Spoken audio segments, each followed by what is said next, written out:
Jesus won't back down. Take the gates of evil and smash them to the ground.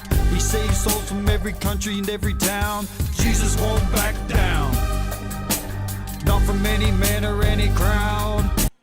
What's going on, guys? It's your guy here, Saxon 714, bringing you the first sermon that I'm going to be putting on the YouTube channel. As I said, all the sermons are going to be every Sunday from between 1 and 3. They'll be posted. So we're going to get off with this sermon. But before we get on to it, as I said before, I do not want any donations coming to the channel at all. So I'm going to have a provider or have a charity that we're going to donate to. And this week's charity that I decided to go with is Feeding America's Hungry Children. 99.5% of the proceeds that come in go to the cause that's going up. That's the kind of charities I want to give to. They're feeding children, and everybody knows children need to eat. They need to survive. They're our future, our growth. So please, in the description below, look for the link to support. I set up a $2,000 donation. Go to Feeding America's Hungry Children. You will see it in the description below. If not, the website is www.feedingahc.org. www.feedingahc.org. So now let's get into this sermon. Let's get into what we're going to talk about here, and it's going to be about depression. A lot of things in the Bible, when we go through a Bible, when we do a Bible study, or any type of sermon for that matter, it's always good. They don't really like to touch too much on the sides of depression or touch too much on the inner thoughts of people. And I don't think that's right, because when you read about biblical figures, most people seem to think that they were just happy-go-lucky guys. I mean, Jesus was crucified, yes, but everybody thinks that he was happy the whole time he was on earth here and became one of us to die for our sins. And if you look back at the prophets like Moses and the rest of them, anybody that was chosen by God, Adam and Eve themselves, everybody thinks that it was just a happy-go-lucky world for these people, and they never felt any sadness, never felt left alone. They're all just historical figures. Well, the Bible actually disagrees with that wholeheartedly. And if you see me look down, I'm on a timer because I don't want to run for hours and hours and hours, because I can talk that long. So without further ado, let's start on this. Let's start on here. And the point of being depressed, I think, are these causes. Now, I'm not a psychiatrist, but this is what I believe. Jealousy, the state of being jealous. When you see somebody, man, I wish I could have what they have. Or a superstar, I wish I could have what that superstar has. You start to become a little bit jealous. And when that happens, you start to feel depressed. Why can't I do this? Why don't things go my way? So that jealousy turns into the next thing that you see here, anger. A strong feeling of annoyance, displeasure, or hostility. Now you're upset. You can't believe it. Bad thoughts are running through your head. You don't have a calm mind. You're sitting alone in the dark, as I once was and have done before, drinking alcohol, which I have done before in the past, a long time ago, and you just don't know where your life's going to go, and then it turns into sadness. And when that sadness kicks in, at least for me, it was, I'm over this. I can't do this anymore. There's nothing more I can do to get myself out of this, so I'll just keep drinking until it'll either go away. And some people turn to drugs. Some people turn to anything else they can turn to just to get out of that state, because we all want to be happy. We all want to be loved and accepted, and everybody to look towards everybody for help, but sometimes that's just not the case. And then at the end of it all, at least for my road, it was depression. And the definition of depression is, you see all these definitions here you can find on any dictionary. Depression is feelings of severe despondency or dejection. The kid in school that feels bullied, the kid that you're pushing around, you don't know what he's going through at home. He sees you sitting at the popular table. He sees all the girls in school that like you, and they always want to hang out with you, and you don't ask him to do anything. That turns jealousy to anger to sadness to depression. And then he's sitting at home, and then we all know what turns up from that. I don't need to go into it. But there are ways out, and for those suffering from that, there is a way out, and it is in this Bible. And if you think this Bible cannot help you and does not touch the subject of depression, you are far, far, far off, because that is the furthest thing from the truth. And you're going to see here, in the beginning, as you know, in Adam and Eve, when they were in the garden. And you'll see here, this is in Genesis 3:13 through 19. And the Lord said unto the woman, What is this thou hast done? And the woman said, The serpent beguiled me, and I did eat. Talking about the apple that Eve ate. And the Lord God said unto the serpent, Because thou hast done this, thou art cursed above cattle, and above every beast on the field. Upon the belly shalt thou go, and dust shalt thou eat all the days of thy life. And I will put enmity between thee and the woman, and between thy seed and her seed. It shall bruise thy head, and thou shalt bruise his heel. Unto the woman he said, I will greatly multiply thy sorrow and thy conception. In sorrow thou shalt bring forth children, and thy desire shall be to thy husband, and he shall rule over thee. I like the old English writing. I'm going to say that now. I should have probably mentioned that before. That's why it's all written in the older style and just the regular King James version. But how do you think she felt knowing this? That now she's going to have to suffer the travail because of one decision. One decision caused her to do this. And then Adam, who was there, he knew not to eat the apple. He is not at fault. He knew not to eat it, but yet he did eat it. And God says to him, and unto Adam he said, Because thou hast hearkened unto the voice of thy wife, and hast eaten of the tree of which I commanded thee, saying, Thou shalt not eat of it. Cursed is the ground for thy sake, and sorrow shalt thou eat of it all the days of thy life. Thorns also and thistles shall it bring forth to thee, and thou shalt eat the herb of the field. In the sweat of thy face shalt thou eat bread, till thou return to the ground, for out of it was thou taken. For dust thou art, and unto dust shall thou return. There was no death unto this point. God had promised everlasting living. There was no such thing as death until this happened. So now they have to look forward to death, which is something that they didn't have to look forward to before. So could imagine how that could hurt and help them. But as everybody reads, they get through this. They have a lot of children, wonderful children. They live long lives, and they get through it with the help of God. God helps them through this and gets them through this and says, You screwed up, but I'm still here for you, and he still helps them as much as he can.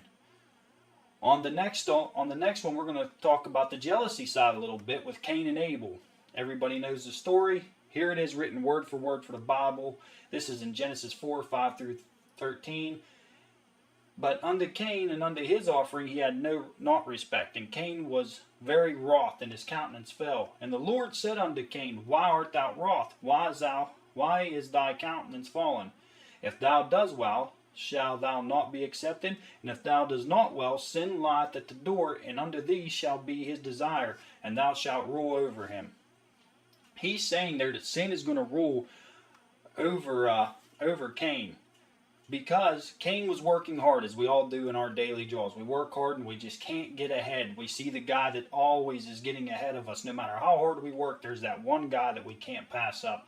Or for anybody out there that's in music, movies, any kind of celebrity, there's that one guy above you that no matter how hard you work, you can't catch him. And he might not even work as hard as you. It's just the way God planned these things.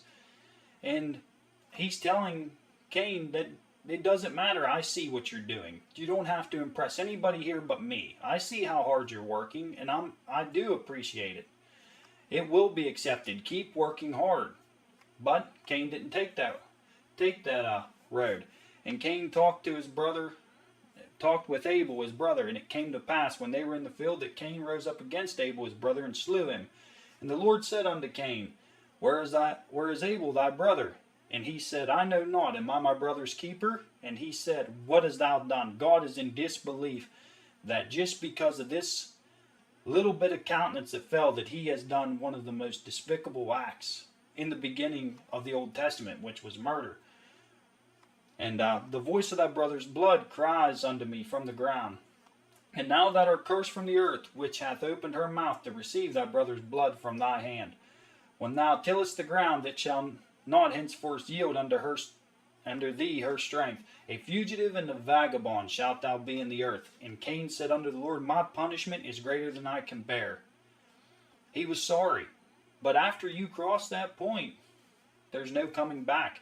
And he actually was scared that people were going to kill him. I didn't put this in here, but people were going to kill him when he went out to the earth. So God put a mark on him so that he would live. And anybody that killed him, that their punishment would be double-fold of what Cain's was. So Cain could not get away from this. And even with all this, as bad as it could be, Cain still feared death more than he feared the punishment from God, because that was the next line, is people are going to kill me. They're going to murder me. And he was scared of death. And God told him that he would make sure that did not happen. So even though God was mad with him, he would never cause death to anybody who thinks that they deserve it, who thinks life isn't worth it. God even thought Cain should live and live out his full life. And then the next one, we're going to see Moses, one of the most notorious people in the Bible. Everybody says Moses had it made. He is the Savior. In Numbers 11 and 13, 18, we see a different side of Moses. This is where they've come out. They escaped Egypt, and they're actually walking through. They're actually walking out out in the desert, and the people are hungry, and they have no food, and they're growing. You know how people get when they're hungry, and they're pushing to Moses because Moses is the only one in charge. He has no help here at this point. And that's where it starts in number 11:13. When should I have flesh to give unto all these people? For they weep unto me, saying, Give us flesh that we may eat. I'm not able to bear all this people alone because it is too heavy for me. It's too much work. He can't deal with all the people he's taken out under the desert here. So he's pleading with God. And then he tells God, And if thou deal thus with me, kill me, I pray thee, out of hand, if I have found favor in thy sight, and let me not see my wretchedness. Instead of me sitting here taking this beating and seeing these people come at me, just take my life. Just do it. Just get it over with. He couldn't do it himself, but he was asking God to do it. But the Lord again comes out and saves him. And the Lord said unto Moses, Gather unto me 70 men of the elders of Israel, who thou knowest to be the elders of the people, and officers over them, and bring them under the tabernacle of the congregation, that they may stand there with thee. And I will come down and talk with thee there, and I will take of the spirit which is upon thee, and will put it upon them. And they shall bear the burden of the people with thee, that thou bear it not thyself alone. And say thou unto the people, Sanctify yourselves against tomorrow, and ye shall eat flesh. For ye have wept in the ears of the Lord, saying, Who shall give us flesh to eat? For it was well with us in Egypt. Therefore the Lord will give you flesh, and you shall eat. But the Lord was also upset because the people, over and over again, you'll see this through the Bible, did not trust the Lord. He was upset that they did not trust him. He just saved them from Egypt. Why would he take them out there to die? There would have been no sense in that, because then nobody would want to follow the Lord. And the Lord knew this. He's smart enough to know this. So he gives Moses help when Moses asks for it the most, which we all need to do at some point. Look up, ask for help, and when it is time, when it is ready, I can assure you, God will answer you, and he will help you as much as you need. He won't overdo it. He won't give you more than what you need. He will give you enough just so you can feel happiness in there. This is one of my favorite books in the Bible. This is Job. For anybody who knows Job or knows the story of Job, I just talked about this with a buddy of mine on Facebook. Job had everything: money, power, wealth. He had sheep, oxen. He was righteous to God. Well, Satan came into God's presence. If you have not read the book, Satan just came into God's presence and says, I bet you that I'm walking through and throughout the earth. I can get people to unfollow you whenever I want. They can become unloyal to you within the snap of a finger. So he tells the devil, well, what about Job? He's a righteous and upright man. You'll never turn him. The devil says, okay, so let me prove it to you. Let me show you Job will curse you with his lips. And honestly, the devil goes down. He says, you can go down, do what you want, but you can't take Job's life. Devil comes down, kills Job's kids, takes his flocks from him, gets him in boils and scabs that he's got to peel off. And it goes in cycles. So first he takes his children, his flocks, his power, his money, and then Job prays and says, "Thank you, God, for everything you do. You are merciful, and I still trust in you." So the devil goes up, and God's, got that attitude. Well, hey, I told you. He says, yeah, but he still has his health. He still has his health. I mean, anybody can be happy as long as they're healthy. Let me inflict his health, and you'll see he'll curse you to your face. And God says, okay, you can take him to the point of death, but not take his life. So he does that.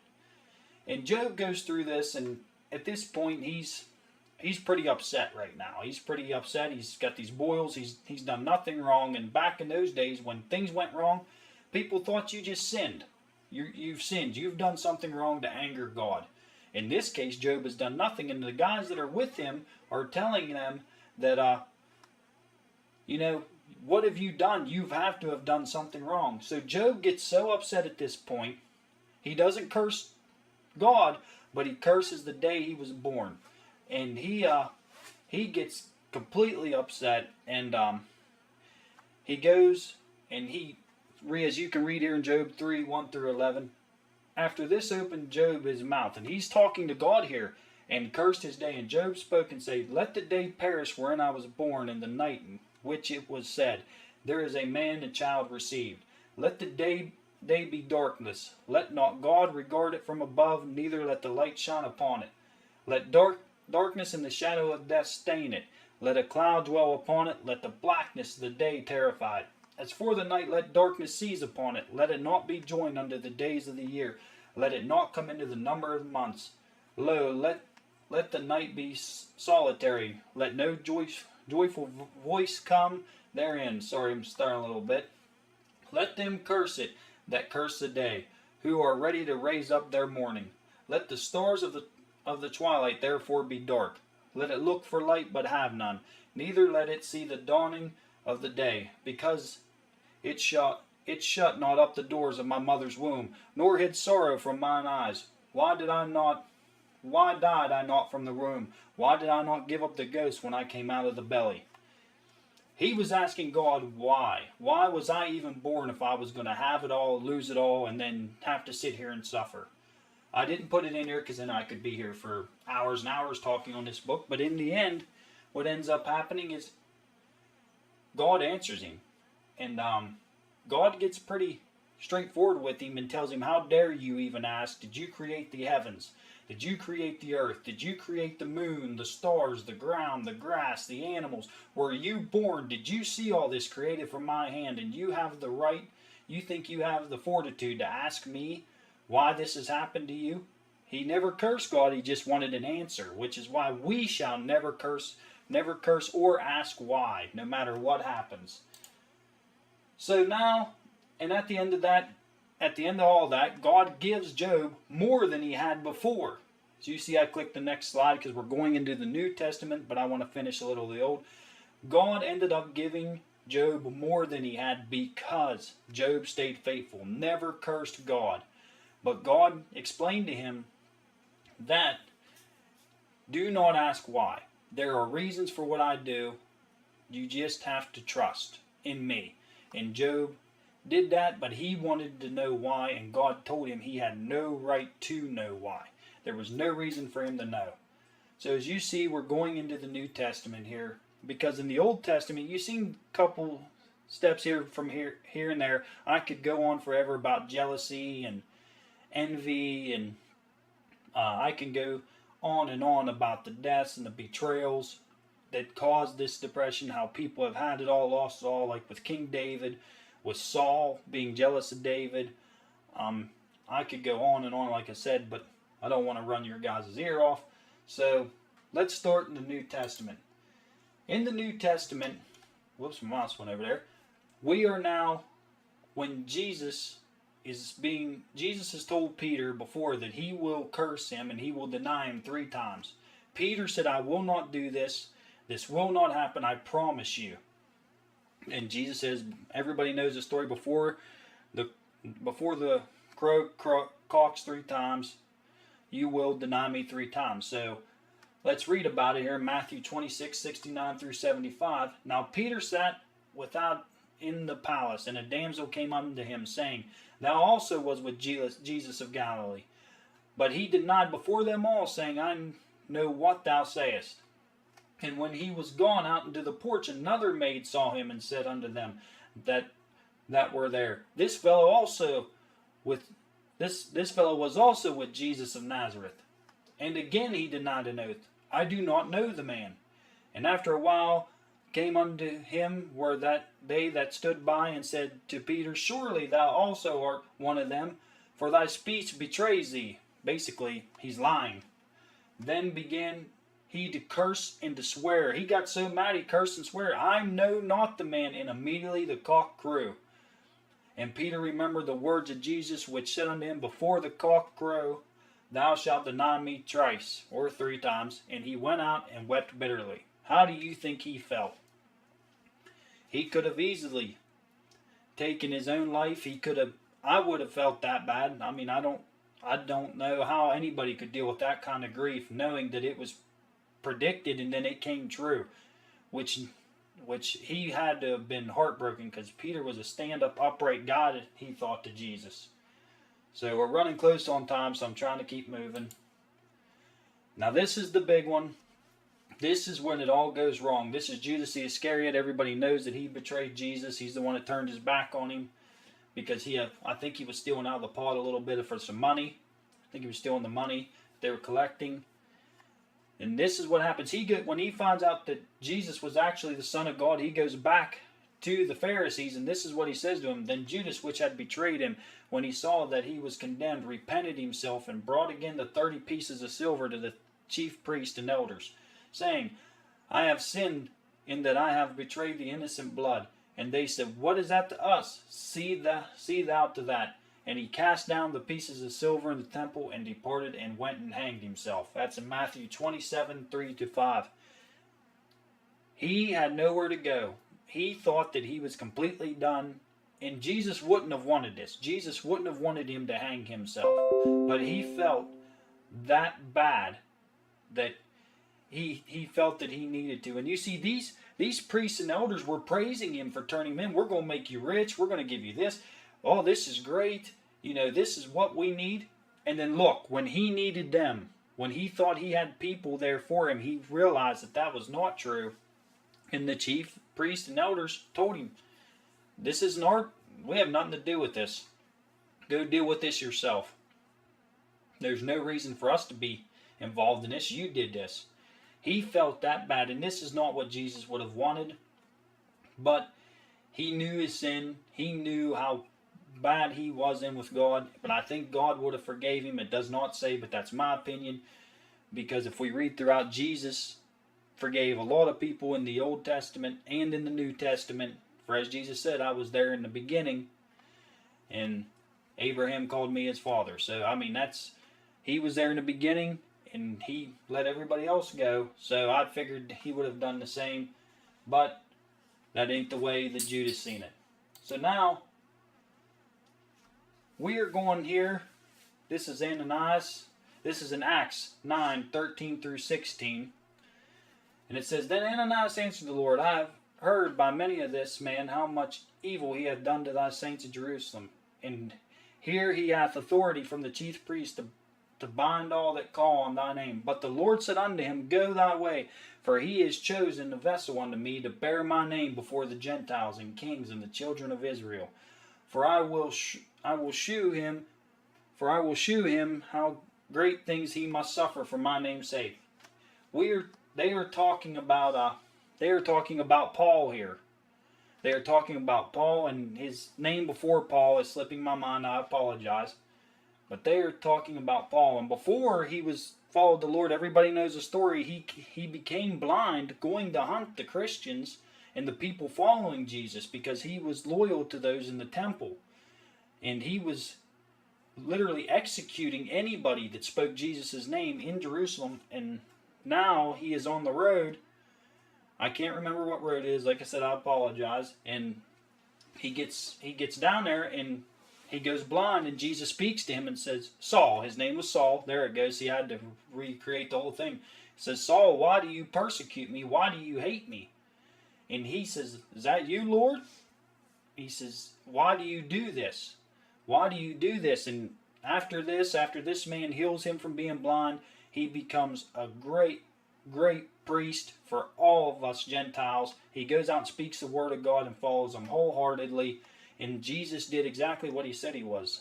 None of the other disciples could believe it. When he come back in and met them, they were shocked. But this was God's plan. This is what Jesus wanted, what our Savior wanted, and that's what went on.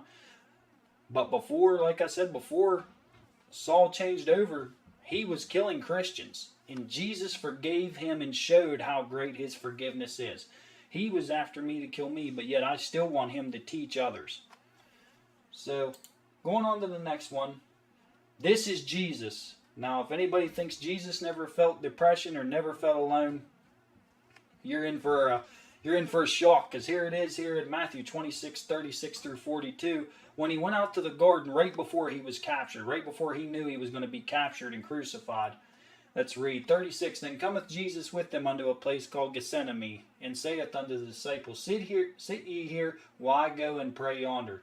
And he took with him Peter and 2 sons of Zebedee, and began to be sorrowful and very heavy. Jesus is being sad. You don't see any more where he gets heavy very much in the Bible. Then saith he unto them, My soul is exceeding sorrowful, even unto death. Tarry ye here and watch with me. And he went a little further and fell on his face and prayed, saying, O my Father, if it be possible, let this cup pass from me. Nevertheless, not as I will, but as thou wilt. And he cometh unto the disciples, and find them asleep, and saith unto Peter, What? Could ye not watch with me 1 hour? Watch and pray, that ye enter not into temptation. The spirit indeed is willing, but the flesh is weak. So he's saying his spirit's ready to go. He knows what needs to be done, but he's still feeling our pain, what we would feel if we knew death was coming.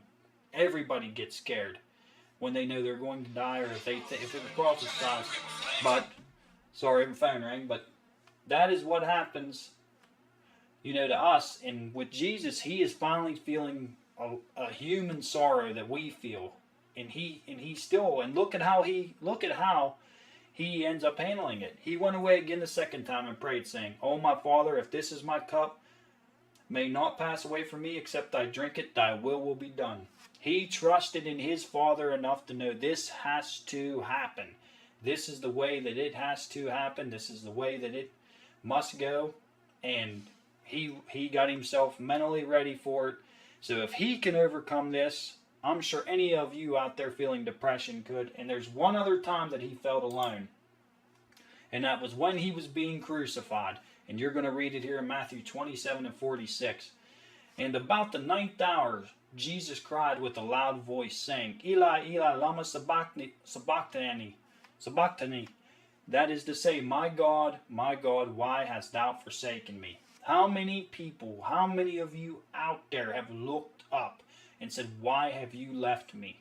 Jesus said these exact same words. The Father, Son, God's Son has said these exact same words. And you know what? He knew he finally felt alone. But as we read from the resurrection on, he is in peace in the resurrection that he come back in. He promised all of us to follow him in his name to his Father when we die, and when it come time for judgment. As long as we do what this Bible says and you do what is in this book, you will be fine. You will be up there with him. We will all be as one flesh. And that's the way we are meant to be. I thank you so much, because we're running low on time. I'm at 29 minutes. I told you I could ramble this long. But like I said, please go down in the description below. Please donate to the charity that I've chosen in America, feeding the children of America. I'm so thankful for all you guys. If you liked it, give it a like, give it a share, subscribe, and please, please, please comment all your thoughts and any helpful tips that you have. So without further ado, I'm going to go ahead and get off here, and I thank you all for your attention. If you got any questions or comments, just feel free. Hit me up on my social media accounts, countryboy43906 on Twitter and Instagram. On Snapchat, Saxton469. On Facebook, it's just Matt Saxton. You'll see the emblem just the same as it is before. Sees I'm going a couple seconds over. But without further ado, I'm going to end it to the last screen, which is the ending screen. You'll get to see all those. And please donate to the charity below. Peace.